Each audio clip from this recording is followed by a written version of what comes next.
E probleme la reductor.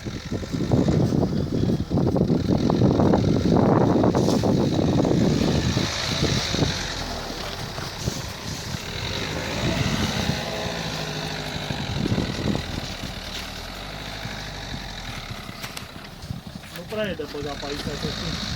Ei, Pe unde? Aici am rașchetat tot mult cu scutul și nu știu cât de adânc e mai încolo. O ia pe mijloc. Adică saltă roțile pe mijloc. Hai!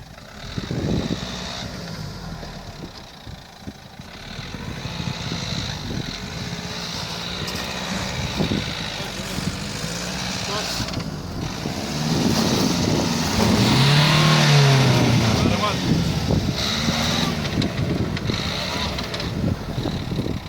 Lasă așa.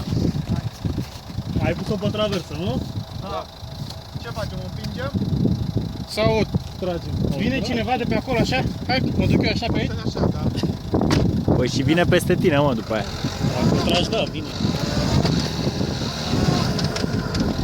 Cred că mai degrabă în spate. Vin să te trag? Așa ar trebui. Da. E destul de bine. Da, ți-am zis că am văzut că era...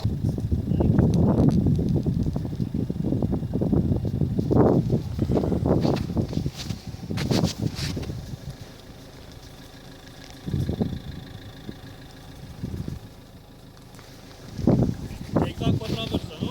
Da. Tu mai ai tăblițele alea de la bascule? Că mie una mi-a zburat. Ce trebuie la bă? La bascule sunt două tăblițe, chipurile de protecție, dar sprinse niște nipuri de aluminiu.